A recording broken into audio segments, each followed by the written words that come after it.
Assalomu alaykum Xorazm xalqim. Yaxshimisizlar? Nomuslar qahramonlar. Sizlar nada bo'laysizlar? Men shu chin ko'ngildan, chin yurakdan shu Xorazm xalqini Urganch, qolgan viloyatlar qo'misi O'zbekiston xalqima yordam etacakman. İnşallah elde qilgan maqsadlarim bor.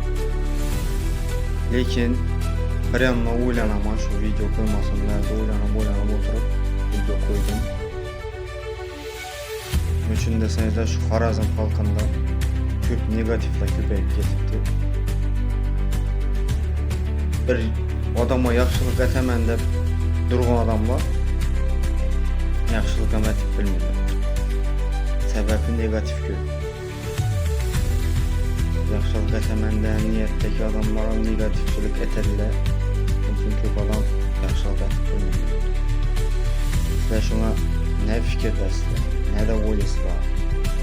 Xudo xolasa shu dekabr 1-dan dekabr 31-gacha shu O'zbekiston bo'yicha kim mehmonlar keladi Xorazm Urgancha kim gelsam qo'limdan kelgancha o'zlari xohlanicha kvartira topib berishadi. Urunaman. Maklerskidan bir so'm pul so'ranma. Xohlagan yeridan kvartira topib berishga harakat etaman. Nada bo'laysizlar o'zingiz kommentariya bir yozinglar qani. Sizlar ne deysangizlar shuni aytamiz xudo xolasa. Topib beramiz desangizlar topib beramiz, yo'q desangizlar yo'q. Xudo xolasa inshaalloh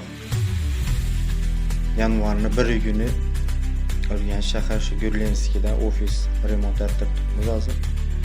Xudo xolasa yanvarning 1 kunida ofisimiz ham tayyor bo'ladi. Xudo xolasa ofisda ishni boshlaymiz. Like'ni bosamiz, kommentariyani bangillatib tashlaymiz. Sizlarni yaxshi ko'raman, o'zingizga yaxshi qaranglar.